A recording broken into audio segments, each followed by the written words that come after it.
আসসালামু আলাইকুম প্রিয় দর্শক। তো আজকের বিকেল বেলাটা আসলে অনেক সুন্দর, আর এখন বিকেল গড়িয়ে প্রায় সন্ধ্যা হতে চলছে।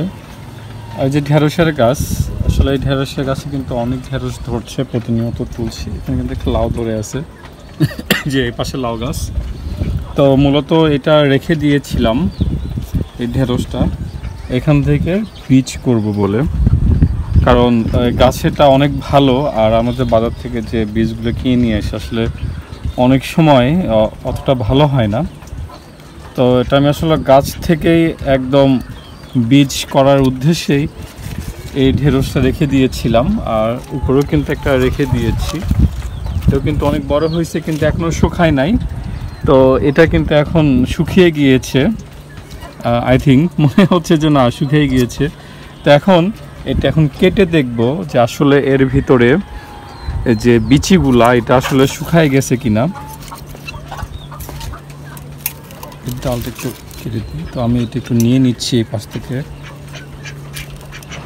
আসলে এটা অনেক শক্ত হয়ে গেছে, আমি এই হাতে ধরে কাটার চেষ্টা করি।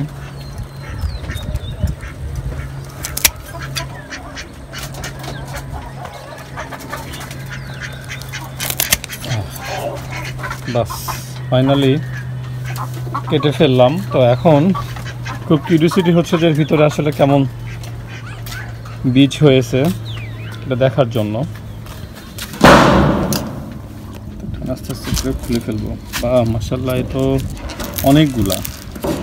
বাজার থেকে যে বীজগুলা কিনে নিয়ে আসি আসলে খুব অল্প পরিমাণ থাকে, মানে প্যাকেটটা থাকে আসলে অনেক বড়, কিন্তু অ্যাকচুয়ালি অতগুলা থাকে না, খুব অল্প পরিমাণে থাকে। তো এটা দেখতেছি একদম শুকিয়ে গেছে। এটা কিন্তু এক পাশ, হ্যাঁ, এক পাশ থেকে কিন্তু এই যে এতগুলা বের হইলো। এখন কি এটাকে আবার রোদ দিয়ে শুকাইতে হবে কি না এটা আসলে জানা নেই আমার। তারপরে এখনও কিন্তু বের হচ্ছে আরেক পাশ থেকে। এটা আরেকটা পাশ, সরি, এই যে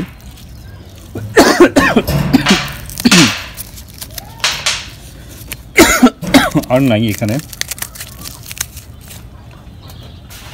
তাহলে দেখেন যে একটা ঢেঁড়স থেকে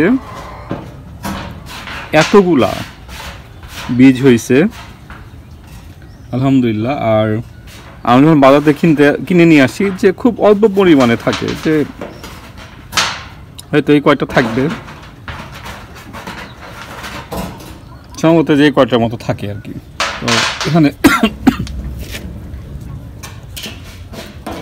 একটা ঢেঁড়স থেকেই এতগুলা বীজ হয়েছে, দেখতে আসলে খুব ভালো লাগছে। তো আমরা আসলে এবারই প্রথম এভাবে সংগ্রহ করেছি।